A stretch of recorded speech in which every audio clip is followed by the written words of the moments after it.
Light ಹಾಕ್ ವಿರಾಟ್. ನೀನ್ ಬಾ. ನಿಂದು ಔಟ್ಫಿಟ್ ಫಸ್ಟ್ ಡೇನೆ ಸೆಕೆಂಡ್ ಔಟ್ಫಿಟ್ ಎಲ್ಲ ನೆಂದು ಬೀಚಲ್ಲಿ ಮತ್ತೆ ಇನ್ನೆಲ್ಲಿ ಸ್ವಿಮ್ಮಿಂಗ್ ಪೂಲಲ್ಲಿ. ನಂದು ನಿಂದು ಮ್ಯಾಚಿಂಗ್ ಆಯ್ತು ಕಂದ ಒಂದ್ ಸ್ವಲ್ಪ. ಇವನೇ ವಿಚಿತ್ರ. ಇವನು ಯಾವ್ದಂದ್ರೆ ಅದೇ ಹಾಕಂತಾನೆ. Let's go to Colva beach. Colva ಅದು ಕಾಬೋದಿ ರಾಮ ಕೋಲ್ವಾ ಎರಡು ನಡೀರಿ. ಕ್ಲಾಕ್ ಮಾಡಿ. ಏನು ಕಂದ ಕೋಲ್ವಾ ಬೀಚು ಮತ್ತೆ ಅದೇ ಥರನೇ ಇದೆ, ಏನು ಡಿಫ್ರೆನ್ಸ್ ಅನ್ನಿಸ್ತಿಲ್ಲ. ಆಲ್ಮೋಸ್ಟ್ ಅಲ್ಲಿ ಗೋವಾದಲ್ಲಿರೋ ಬೀಚೆಲ್ಲ ಒಂದೇ ರೀತಿನೇ ಇರೋದು.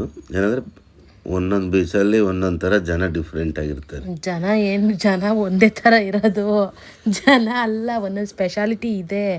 ಬಟ್ ಏನಂತ ಅಂದರೆ ನಾವು ಇವಾಗ ನೋಡು ಬೆನಿಲಿಯಂ ಬೀಚಲ್ಲಿ ಫಿಶ್ಗಳು ಸಿಗುತ್ತೆ, ಆ ಥರ ಇನ್ನೊಂದು ಬೀಚಲ್ಲಿ ಇನ್ನೊಂದು ಆ ಥರ. ಬಟ್ ನಾವು ಬೆನಿಲಿಯಂ ಬೀಚ್ ಹತ್ರನೇ ಇರೋದು ಇದು ಕೋಲ್ವಾ ಬೀಚು. ಸೊ ಬೆನಿಲಿಯಂ ಬೀಚ್ಗೆ ಹೋಗಿದ್ವಲ್ಲ, ನಮಗೆ ಮತ್ತೆ ಇದೇ ನೋಡ್ತಿರೋದಕ್ಕೆ ಸ್ವಲ್ಪ ಬೋರ್ ಅನ್ನಿಸ್ತಿದೆ. ಇಲ್ಲೇನೋ ಆ್ಯಕ್ಟಿವಿಟೀಸ್ ಇವಾಗ ತಕ್ಷಣಕ್ಕಿಲ್ಲ. ಬೆಳಗ್ಗೆ ಟೈಮಲ್ಲಿ ಇರುತ್ತೇನೋ ಗೊತ್ತಿಲ್ಲ.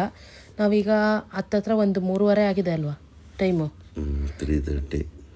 ಅದಕ್ಕೆ ಏನೂ ಅನ್ನಿಸ್ತಿಲ್ಲ ಡಿಫ್ರೆನ್ಸ್ ಅಂತ.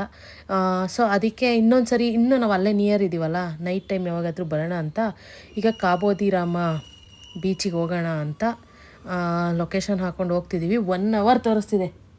ಕಾಬೋದಿ ರಾಮ ಬೆನಿಲಿಯಂ ಬೀಚಿಂದ 34 ಕಿಲೋಮೀಟರ್. 34 ಕಿಲೋಮೀಟರ್ ಹೋಗೋ ಅಷ್ಟರಲ್ಲಿ ಸಾಕಾಗೋಯ್ತು. ಇದು ಇನ್ಸ್ಟಾಗ್ರಾಮಲ್ಲಿ ನೋಡಿ ನಾವು ಹೋಗಲೇಬೇಕು ಅಂತ ಆ ಬೀಚ್ ಹುಡ್ಕೋಕ್ಕೆ ಇಡೀ ಗೋವಾನೇ ಸುತ್ತಾಕಿಲ್ವ ನಾವು. ಗೋವಾ ಸುತ್ತಾಕಿದ್ದೀವಿ. ರೈಡು ಚೆನ್ನಾಗಿತ್ತು. ವೆದರ್ ಆ ಥರ ವೆದರ್ ಇಲ್ಲ ಅಂತಂದರೆ ನಾವು ರೈಡ್ ಮಾಡೋಕ್ಕೂ ಆಗಲ್ಲ.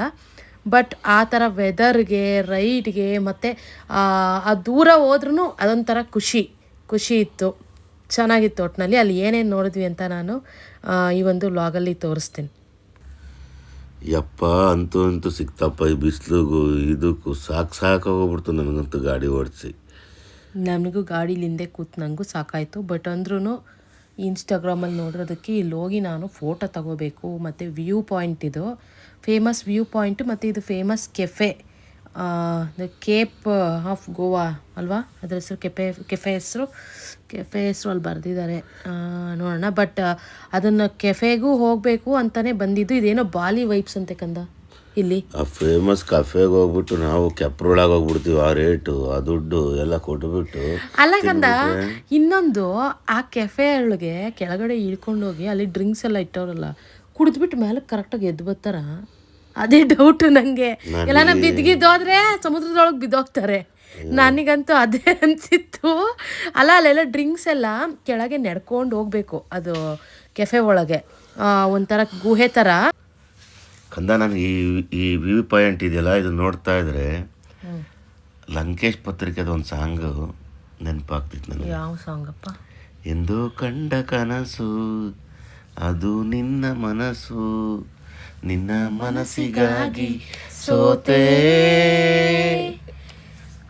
ಎಸ್, ಚೆನ್ನಾಗಿದೆ ವ್ಯೂ ಪಾಯಿಂಟು. ಅಷ್ಟು ದೂರದಿಂದ ಬಂದಿದ್ದಕ್ಕೂ ಇಲ್ಲಿ ನನಗೆ ಚೆನ್ನಾಗಿದೆ ಅನ್ನಿಸ್ತು. ಇನ್ನೂ ಇಲ್ಲೆಲ್ಲ ನಾವು ಕಯಾಕಿಂಗ್ ಹೋದ್ವಲ್ಲ, ಅದು ಇನ್ನೂ ಚೆನ್ನಾಗಿದೆ, ಅದನ್ನು ಕೂಡ ತೋರಿಸ್ತೀವಿ. ಇನ್ನು ಇಲ್ಲಿ ಏನು ಫೇಮಸ್ಸು ಅಂದರೆ ಈ ಒಂದು ಫ್ರೇಮಲ್ಲಿ ಈ ಗೋವಾಗೆ ಹೋದವರು, ಸೌತ್ ಗೋವಾಗೆ ಎಸ್ಪೆಷಲಿ, ಇದನ್ನು ಕಂಪಲ್ಸರಿ ಫೋಟೋ ತೆಗೆಸ್ಕೊಂಡು ಹಾಕ್ತಾರೆ. ಮತ್ತು ಇದು ಕೆಫೆದು ಎಂಟ್ರೆನ್ಸು.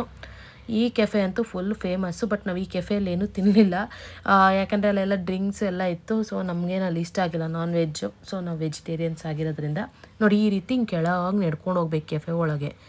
ಅಯ್ಯಪ್ಪ, ಅಲ್ಲಿಂದ ಈ ಡ್ರಿಂಕ್ಸ್ ಮಾಡಿದವ್ರು ಹೆಂಗೆ ಬರ್ತಾರೋ ಅದಂತೂ ನನಗೆ ಗೊತ್ತಿಲ್ಲ. ಅದು ನನಗೆ ಅನ್ನಿಸ್ತು. ನೋಡಿ ವ್ಯೂ ನೋಡ್ಕೊಂಡ, ವ್ಯೂ ತುಂಬ ಚೆನ್ನಾಗಿದೆ. ಹೋಗೋ ಕರೆಕ್ಟಾಗಿ ಹೋಗ್ತಾರೆ, ಡ್ರಿಂಕ್ಸ್ ಮಾಡ್ಕೊಂಡು ಕರೆಕ್ಟಾಗಿ ಬರಲ್ಲ. ಎಲ್ಲ ಆಡ್ಕೊಂಡು ಬರ್ತಾರೆ, ಅಷ್ಟೇ ವ್ಯತ್ಯಾಸ. ಆಡ್ಕೊಂಡು ಬಿದ್ದೋಗ್ಬಿಟ್ರೆ ಗೊತ್ತಾಗಲ್ವಲ್ಲ ಅವ್ರಿಗೆ. ತಲೆ ಗೊತ್ತಾಗಲ್ಲ ಅಂದರೆ ಒಟ್ಟಾಗಿ ಬಿದ್ದೋದ್ರೆ ಹೋದಂಗೆ ಲೆಕ್ಕ. ಮತ್ತು ಇಲ್ಲೇ ಸೈಡಲ್ಲಿ ಒಂದು ಕಯಾಕಿಂಗ್ ಇದೆ ಅಂತ ನಾನು ನೋಡಿದ್ದೆ ಇನ್ಸ್ಟಾಗ್ರಾಮಲ್ಲಿ. ಸೊ ಕೇಳ್ಕೊಂಡು ಅಲ್ಲಿಗೆ ಹೋಗ್ತಾ ಇದ್ದೀವಿ. ಕಯಾಕಿಂಗು ಯಾವುದೋ ಕರ್ಕೊಂಡೋಗಮ್ಮ. ಬಿಸಿಲು ನೋಡಿದ್ರೆ ಹೊಡಿತಾ ಇತ್ತು. ಸಂಜೆ 5:30 ಆದ್ರೂ ಬಿಸಿಲು ಕಮ್ಮಿನೇ ಆಗಿಲ್ಲ. ಬಿಸಿ 5:30 ಆಗಿತ್ತು. 5:30 ಆಗಿದೆಯಾ? 5:30 ಆಗಿದೆ. ಅಂದರೆ ಬಿಸಿಲು ಅದಕ್ಕಿಂತ ಹಬೆ ಹೊಡಿತಿದೆ. ಅದು ಬಿಸಿಲು, ಇದು ಸಮುದ್ರದ ನೀರು ಕಾಯುತ್ತಲ್ಲ ಅವಾಗ ನೋಡಿ ಇದೆ ಹಿಂಗೆ ಚಿಕ್ಕ ದಾರಿ ಇದೆ, ಕೆಳಗೆ ಇಳ್ಕೊಂಡು ಹೋಗ್ಬೇಕು ಮೆಟ್ಲನ್ನ. ಇಳಿಯೋದು ಈಸಿಯೇ, ಹತ್ತದೇ ಕಷ್ಟ.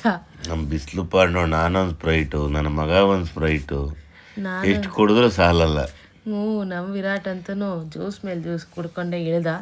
ಬಟ್ ನನಗೆ ಇಳಿಯೋಕ್ಕೆ ಈಸಿ, ಹತ್ತಕ್ಕಂತೂ ಬೂಸ್ ಕುಡ್ತಂಗೆ ಆಗೋಯ್ತು ಫುಲ್ಲು. ಸುಮ್ಮನೆ ಹೇಳ್ತಾಳೆ ಅಷ್ಟೇ, ನಮ್ಮ ಅರ್ಧಾಂಗಿ ನಿಧಾನಕ್ಕೆ ನಡ್ಕೊಬರ್ತಾಳೆ. ಇವರಿಬ್ಬರು ಮುಂದಕ್ಕೆ ಹೋಗಿ ನಾನು ವೈಬ್ ವೈಬು ಏನು ಸಕ್ಕತ್ತಾಗಿದೆ ಅಂತ.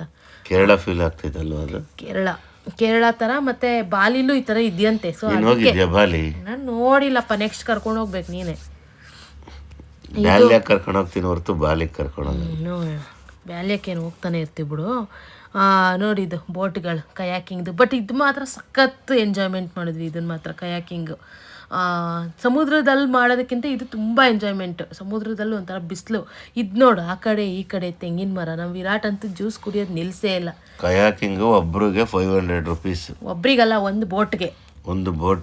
ನಾವು ಆ ಬೋಟಲ್ಲಿ 3 ಜನ ಕೂತಿದ್ದೀವಿ. ನಾನು ವಿರಾಟ್ ನೀನಲ್ವಾ, ಒಂದು ಬೋಟಿಗೆ 500. ಹಾಫ್ ಆನ್ ಅವರ್ ಟೈಮ್ ಇರುತ್ತೆ. ನಾವು ಹಾಫ್ ಆನ್ ಅವರ್ ಮಾಡೋದ್ವಾ ಕರೆಕ್ಟಾಗಿ? ನೀನು ಯಾವತ್ತು ಯಾಕೆ ಕೆಲಸ ಕರೆಕ್ಟಾಗಿ ಮಾಡಿದೆ ಹೇಳು? 10 ಮಿನಿಟ್ಸ್ ರಿಟರ್ನ್ ಮಾಡ್ಬೋದು. 10 ಮಿನಿಟ್ಸ್ ಅಲ್ಲ, ಸುಮ್ಮನೆ ಇರು. 20 ಮಿನಿಟ್ಸ್ ಅಂತೂ ಮಾಡಿದ್ದೀವಿ. ಅಲ್ಲಿಗೆ ಹೋದರೆ ಫಸ್ಟ್ ಅದನ್ನು ಓಡ್ಸೋಕ್ಕೆ ಗ್ರಿಪ್ಪೇ ಗೊತ್ತಾಗಲ್ಲ ನಮಗೆ. ಆಮೇಲೆ ಅದನ್ನ ಗ್ರಿಪ್ಪೆಲ್ಲ ಮಾಡ್ಗಳು ಲಾಸ್ಟಲ್ಲಿ ಬರೋವಾಗ ಫುಲ್ಲು ಇನ್ನೊಂದು ಸ್ವಲ್ಪ ಹೊತ್ತು ಮಾಡಬೇಕಿತ್ತು ಅನ್ನಿಸ್ತು. ಬಟ್ ಟೈಮ್ ಆಗೋಗ್ಬಿಡುತ್ತೆ ಅಂತ ಹೋಗಿದ್ದು. ಮತ್ತು ಇದು ಅಲ್ಲಿ ಮುಗಿಸ್ಕೊಂಡು ಮತ್ತೆ ನಾವು ಇಳಿದ್ವಲ್ಲ, ಅದೇ ಪ್ಲೇಸಲ್ಲೇ ಹತ್ತಬೇಕು. ಹತ್ತೋದು ಕದ ನಿಂಗೆ ಹತ್ತಕ್ಕೆ ಈಸಿನಾ? ಹತ್ತದಾ ನೀಟಾಗಿ? ಆರಾಮಾಗಿ ಹತ್ತದ. ನನಗಂತೂ ಯಪ್ಪ, ಅಲ್ಲಿ ಟ್ರೆಕ್ಕಿಂಗ್ ಮಾಡೋರೆಲ್ಲ ಹೆಂಗೆ ಮಾಡ್ತಾರೆ ಅಂತ. ನಾನು ಬಟರ್ಫ್ಲೈ ಬೀಚ್ಗೆ ಟ್ರೆಕ್ಕಿಂಗ್ ಹೋಗ್ಬೇಕು ಅಂದ್ಕೊಂಡಿದ್ದೆ. ಇದನ್ನು ನೋಡ್ಬಿಟ್ಟು ಯಪ್ಪ ಟ್ರೆಕ್ಕಿಂಗ್ ಬೇಡ, ಅದು ಬೋಟಲ್ಲೂ ಹೋಗ್ಬೋದು ಅಂತ ಬೋಟಲ್ಲಿ ಹೋಗೋದು ಡಿಸೈಡ್ ಮಾಡಿದ್ದೀನಿ. ನಾಳೆ ಅಲ್ಲಿಗೂ ಹೋಗ್ತೀವಿ, ಅದನ್ನು ನೆಕ್ಸ್ಟ್ ವ್ಲಾಗಲ್ಲಿ ತೋರಿಸ್ತೀನಿ. ಅಯ್ಯಪ್ಪ ಹೆವಿ ಸುಸ್ತಾಗೋಯ್ತು ನನಗಂತೂ. ವಿರಾಟ್ ನೋಡು ಆರಾಮಾಗವನೇ. ವಿರಾಟ್ ಆರಾಮಾಗಲ್ಲ, ಮನಸ್ಸಿನಾಗ ಎಷ್ಟೊತ್ತಿಗೆ ರೂಮ್ಗೆ ಹೋಗ್ತೀವಿ, ಎಷ್ಟೊತ್ತಿಗೆ ವೈಫೈ ಆನ್ ಮಾಡ್ತೀನಿ, ಎಷ್ಟೊತ್ತಿಗೆ ಟಿವಿ ನೋಡ್ತೀನಿ, ಎಷ್ಟೊತ್ತಿಗೆ ಅದೇನೋ ಗೇಮ್, ಇದೆಲ್ಲ ಹೊಸ ಗೇಮ್ ಅದ್ಯಾವುದೋ ಹೇಳ್ದ. ಆ ರೆಸಾರ್ಟಲ್ಲಿ ಕಾಡು ಮಧ್ಯೆ ಹೋಗ್ತಾ ಇದ್ದೀವಿ. ಬಟ್ ಅಲ್ಲಿರೋರೆಲ್ಲ ವಾಪಸ್ ಬರ್ತಾರಲ್ವ, ಇನ್ನು ಜನ ಓಡಾಡ್ತಾರೆ. ಹಾಂ 6 o'clock ಇಲ್ಲೋಡು. ಕಿಲೋಮೀಟರ್ ಕಂದ ಕಾರವಾರ 50 ಕಿಲೋಮೀಟರ್ ಕಾರವಾರನೇ ಹೋಗ್ತೀವಿ. ಅಷ್ಟು ಗೋವಾ ಓಡಾಡಿದ್ದೀವಿ ನಾವು. ಫುಲ್ಲು ಕಾಡು ನೋಡಿ. ಕಲ್ಲಲ್ಲೆಲ್ಲ ಮನೇಲಿ ಹೆಂಗಿರ್ತಾರೆ, ಡೌನ್ ದಿನ ಹತ್ತಿ ಇಳಿತಾರ. ನಮ್ಗೆ ಒಂದು ದಿನಕ್ಕೆ ಸಾಕಾಗೋಯ್ತು. ಬೇರೆ ರೋಡ್ ಇರುತ್ತೆ ಅವ್ರಿಗೆ. ಅಯ್ಯಪ್ಪ ಅಷ್ಟೊಂದು ಡೌನು. ಅಂದ ಫೈನಲಿ ವೆಜ್ ಊಟದ ಹುಡ್ಕಕ್ಕೆ ಎಷ್ಟು 1 ಅವರಿಂದ ಹುಡುಕಿದೀವಲ್ವಾ. ವೆಜ್ ಹೋಟೆಲ್ ಹೆಂಗೋ ಸಿಕ್ತು ನಮ್ಮ ಅದೃಷ್ಟಕ್ಕೆ ಇವಾಗ. ಕೂತ್ಕೋ ವಿರಾಟ್. ಸಮಾಧಾನ ಇವಾಗ? ಸಮಾಧಾನನಾ? ಹಾಂ ಹಾಕು. ತಿನ್ಬಿಟ್ಟು ಟೇಸ್ಟ್ ಇದೆ, ತಿನ್ಬಿಟ್ಟು ಟೇಸ್ಟ್ ಹೆಂಗಿದೆ ಅಂತ ಹೇಳು. ಗೋವಾದಲ್ಲಿ ಫುಡ್ಗೆ ಪ್ರೈಸ್ ಜಾಸ್ತಿ. ಆ ಪ್ರೈಸ್ ತಗೊಂಡಿರೋ ತಕ್ಕನಂಗೆ ಫುಡ್ ಕೊಡಲ್ಲ. ಪ್ರೈಸ್ ಇವಾಗ ಓಕೆ, ಅವ್ರದ್ದು ನಡೆಯೋದೇ ಟೂರಿಸಮಿಂದ, ಅವ್ರು ತೊಗೊಳ್ಲಿ, ನಾನು ಬೇಡ ಅಂತಿಲ್ಲ. ಬಟ್ ಅದಕ್ಕೆ ತಕ್ಕಂಗೆ ಚೆನ್ನಾಗಿರೋ ಫುಡ್ ಅಂತೂ ಸಿಗಲ್ಲ.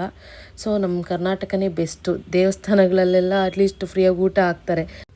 ಇವತ್ತಿನ ವ್ಲಾಗು ಇಲ್ಲಿಗೆ ಎಂಡ್ ಮಾಡ್ತಾಯಿದ್ದೀನಿ. ಇನ್ನು ನೆಕ್ಸ್ಟ್ ಎಲ್ಲೆಲ್ಲಿ ಹೋದ್ವಿ ಅಂತ ನೆಕ್ಸ್ಟ್ ವ್ಲಾಗಲ್ಲಿ ಅಪ್ಲೋಡ್ ಮಾಡ್ತೀನಿ.